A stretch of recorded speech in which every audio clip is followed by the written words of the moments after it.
श्री विष्णु पुराण 18वां अध्याय। प्रहलाद को मारने के लिए विष, शस्त्र और अग्नि आदि का प्रयोग एवं प्रहलाद कृत भगवत स्तुति। श्री परशुराम जी बोले, उनकी ऐसी चेष्टा देख दैत्यों ने दैत्यराज हिरण्यकशिपु से डरकर उससे सारा वृत्तांत कहा सुनाया। और उसने भी तुरंत अपने रसियों को बुलाकर कहा, हिरण्यकशिपु बोला, अरे सुदागन, मेरा यहाँ दुष्ट और दुर्मति पुत्र औरों को भी कुमार्ग उपदेश देता है, अतः तुम शीघ्र ही इसे मार डालो। तुम उसे उसके बिना जाने समस्त खाद्य पदार्थों में हलाहल विष मिलाकर दो और किसी प्रकार का सोच विचार न कर उस पापी को मार डालो। श्री परशुराम जी बोले, तब उन रसोइये ने महात्मा प्रहलादों को जैसे कि उनके पिता ने आज्ञा दी थी उसी के अनुसार विष दे दिया।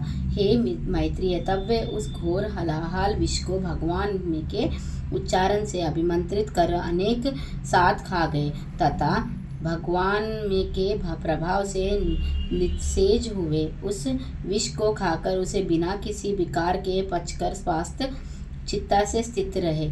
उस महान विष को पचा हुआ देख रसोइये ने भय से व्याकुल हो हिरण्यकशिपु के पास जा उसे प्रणाम करके कहा, सुदगन बोले, है दैत्यराज, हमने आपकी आज्ञा से अत्यंत तीक्ष्ण विष दिया था, तथापि आपके पुत्र प्रहलाद ने उसे अनेक साथ पचा लिया।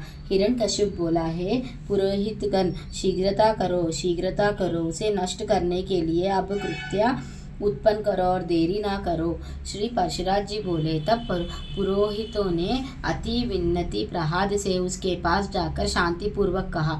पुरोहित बोले, हे आयुष्मान, तुम त्रिलोकी में विख्यात ब्रह्मा जी के कुल में उत्पन्न हुए हो और दैत्यराज हिरण्यकशिपु के पुत्र हो। तुम्हें देवता, अनंत अथवा और भी किसी से क्या प्रयोजन है? तुम्हारे पिता तुम्हारे तथा संपूर्ण लोक के आश्रय है और तुम भी ऐसे ही होंगे, इसलिए तुम यहाँ विपेक्षा की स्तुति करना छोड़ दो। तुम्हारे पिता सब प्रकार प्रशंसनीय है और वे ही समस्त गुरुओं के परम गुरु है।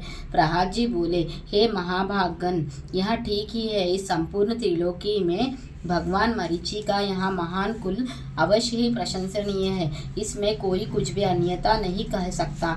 और मेरे पिताजी भी संपूर्ण जगत में बहुत बड़े पराक्रमी हैं, यहाँ भी मैं जानता हूँ। यह बात भी बिल्कुल ठीक है, अन्यथा नहीं। और आपने जो कहा कि समस्त गुरुओं पिता की परम गुरु है, इसमें भी मुझे लेश मात्र संदेह नहीं है। पिताजी परम गुरु है और प्रयत्न पूर्वक पूजनीय है, इसमें कोई संदेह नहीं। और मेरे चित्ता में भी यही विचार स्थित है कि मैं उनका कोई अपराध नहीं करूँगा। किंतु आपने जो यहाँ कहा कि तुझे अनंत से क्या प्रयोजन है, सो ऐसी बात को भला कौन न्यायोचित कह सकता है? आपका यह कथन किसी भी तरह ठीक नहीं है। ऐसा कहकर वे उनका गौरव रखने के लिए चुप हो गए और फिर हंसकर कहने लगे, तुझे अनंत से क्या प्रयोजन है, इस विचार को धन्यवाद है। हे मेरे गुरुगण, आप कहते हैं कि तुझे अनंत से क्या प्रयोजन है, धन्यवाद है आपके इस विचार को। अच्छा, यदि आपको बुरा ना लगे तो मुझे अनंत से जो प्रयोजन है सो सुनिए। धर्म, अर्थ, काम और मोक्ष, ये चार पुरुषार्थ कहे जाते हैं। ये चारों ही जिनसे सिद्ध होते हैं, उनसे क्या प्रयोजन? आपके इस कथन को क्या कहा जाए? उन अनंत से ही दक्ष और मरीचि आदि तथा अन्य ऋषिश्वरों को धर्म, किन्हीं अन्य मुनीश्वरों को अर्थ एवं अन्य किन्हीं को काम की प्राप्ति हुई है।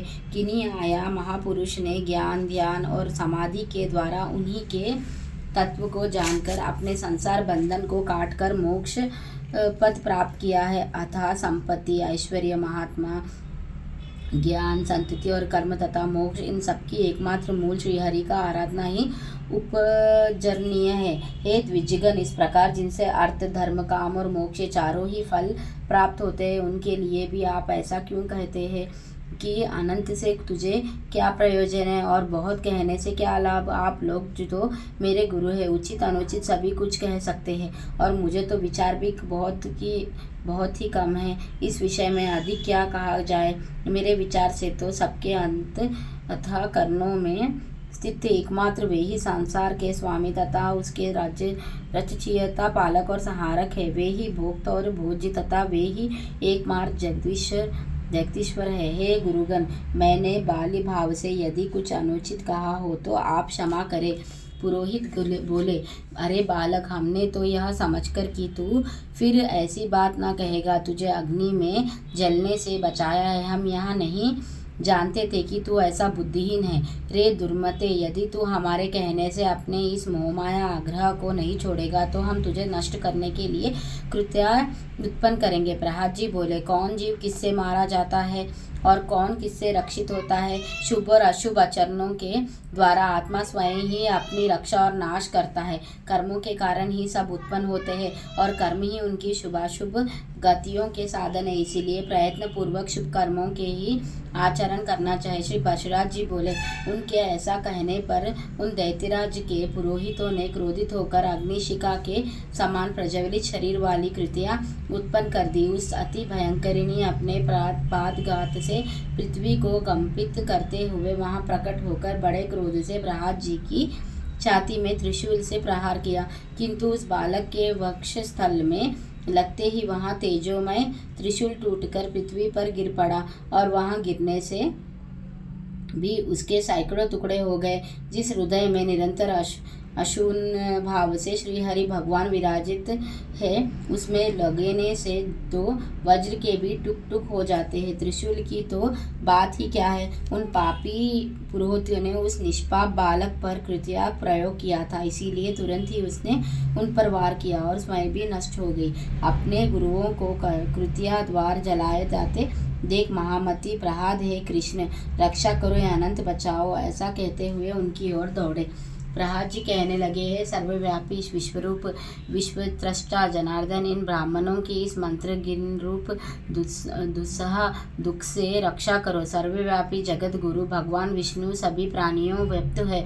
इस शक्ति के प्रभाव से ये पुरोहितगण जीवित हो जाए। यदि मैं सर्वव्यापी और अक्षय श्री विष्णु भगवान को अपने विपक्षियों के भी देखता हूँ तो ये पुरोहितगण जीवित हो जाए। जो लोग मुझे मरने के लिए आए, जिन्होंने मुझे विष दिया, जिन्होंने आग में जलाया, जिन्होंने दिग्गजों से पीड़ित कराया और जिन्होंने सर्पों से डसना, उन सबके प्रति यदि मैं समान मित्र भाव से रहा हूँ और मेरी कभी पाप बुद्धि नहीं हुई तो उस सत्य के प्रभाव से ये दैत्य पुरोहित जी उठे। श्री परशुराम जी बोले, ऐसा कहकर उनके स्पर्श करते ही वे ब्राह्मण स्वस्थ होकर उठ बैठे और उस विनयवनत बालक से कहने लगे। पुरोहित गण बोले, हे वत्स, तू बड़ा श्रेष्ठ है, तू दीर्घायु, निर्धन, बल वीर्य संपन्न तथा पुत्र पौत्र एवं धन ऐश्वर्य से संपन्न हो। श्री परशुराम जी बोले, हे महामुनि, ऐसा कहे पुरोहितों ने दैत्यराज हिरण्यकशिपु के